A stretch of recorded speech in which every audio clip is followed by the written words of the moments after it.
You know, in my 20s,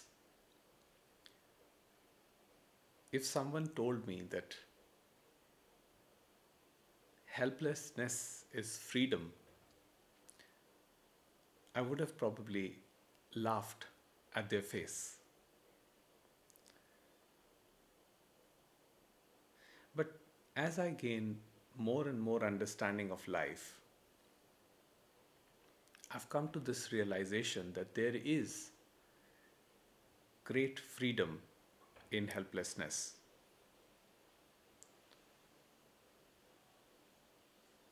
But let me explain what do I mean by the word helplessness.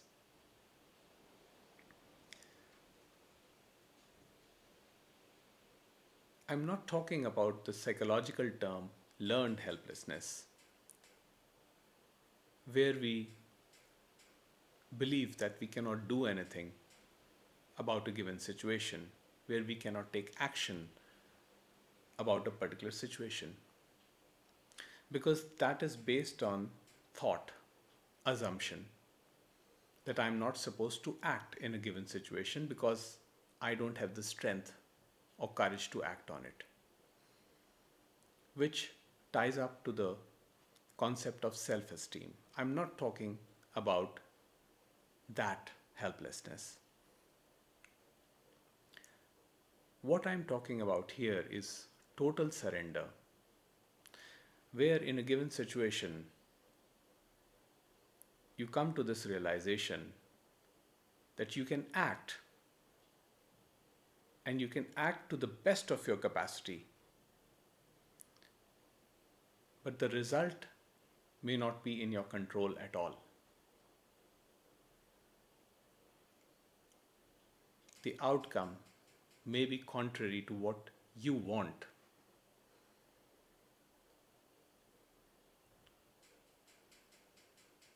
So, when you come to terms with that helplessness, you are immersed in being, which becomes your gateway to pure presence. Because you're not fighting, you're not putting effort, you're being your most natural self. There is no judgment, there is no analysis.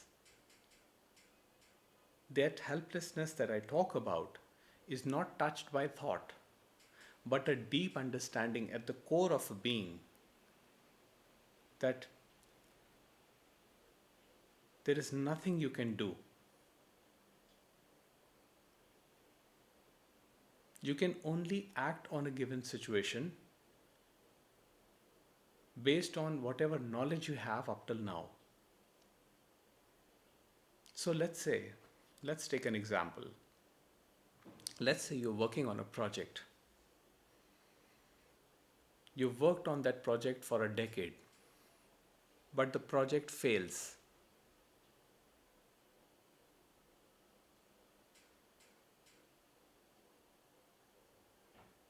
From an egoic perspective, it may seem that you have given up. An outsider who's watching you may say that you didn't put your complete energy into it. You could have done better.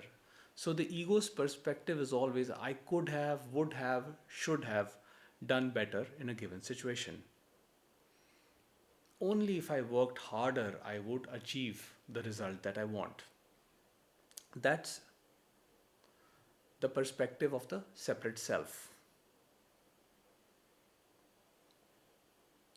But within you, there is an understanding that I have given it my best. I did whatever I could do to build that project, to bring it you know, to the market, to the production, but it failed. It was rejected. But there is no guilt. There is no shame. There is no struggle, strife within you that you could have done something and that you didn't give it your best. So you do not live with regret. You simply surrender to the helplessness. And even if discomfort arises from within you, you see that as a part of arising and do not get immersed in the story of the separate self, which says, no, you should have done better. The idea here is that when you are completely helpless, surrendered in being, these dialogues are not there at all. And then you find yourself in much more relaxation. You find that you are in peace despite results not being what you expected. And the same can go for a relationship also. After you have given it the best you could, whatever capacity God gave you, you ultimately surrender to the being. That means I have done my best, whatever I could do. I tried A, B, C. I tried everything in my capacity. I took help, I took suggestions, but things did not work out.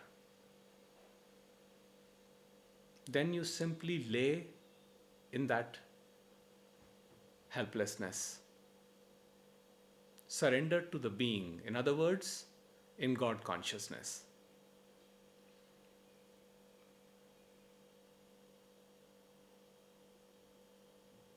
There is no thought that is intervening in between. There is no doubt.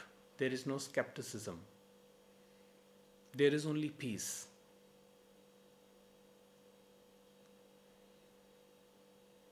And that is freedom. That is what masters mean by liberation.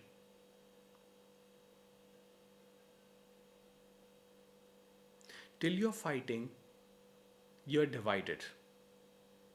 In that division, you will never find peace. All this dialogue of the mind which can be a great liar, which will tell you that you are bad, which will tell you that you did not give it your best, which will take you to the past and tell you you could have done better.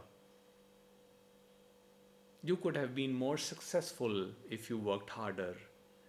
You could have saved that relationship or marriage or any other thing if only you had done this or that. So in this movement, you're not in helplessness, but you're fighting. You're fighting what is.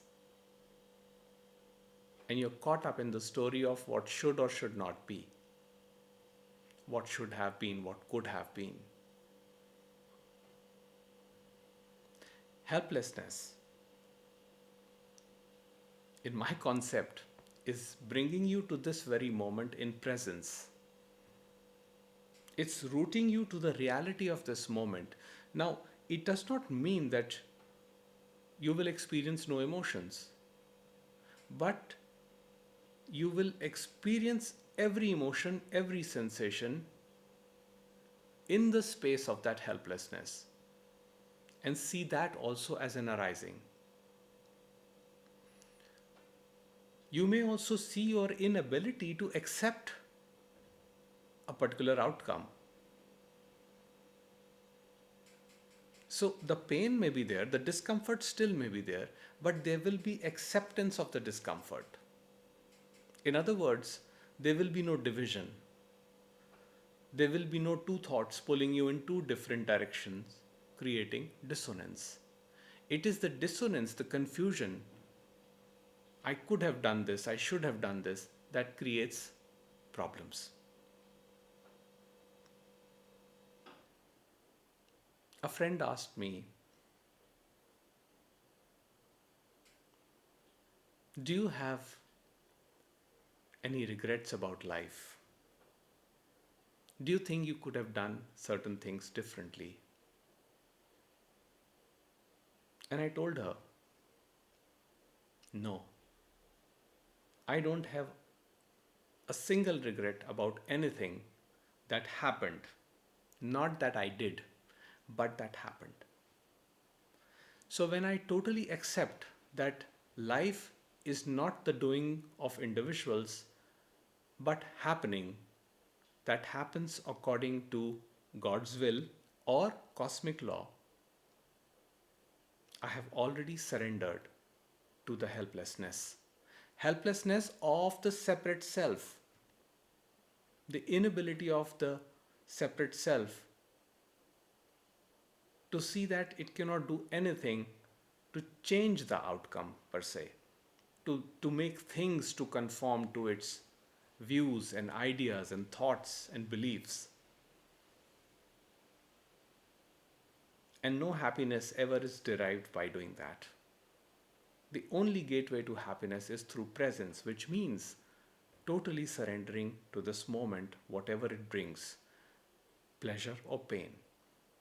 And usually, from my personal experience, the moments of pain are more than moments of pleasure. And even Nisargadatta Maharaj, in his book I Am That, confirmed this.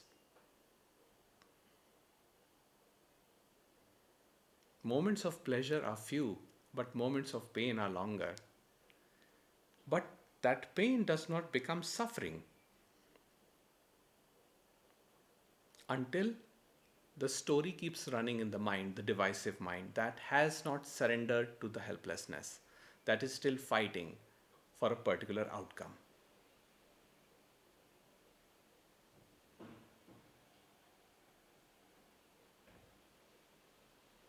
As more and more surrender happens in life, what one observes is more peace, more harmony, and more love. It is only fighting, resisting, wanting things to be a certain way that creates confusion, dissonance. So I say again, there is freedom in helplessness, where the movement has completely subsided and there's total immersion into the stillness of being.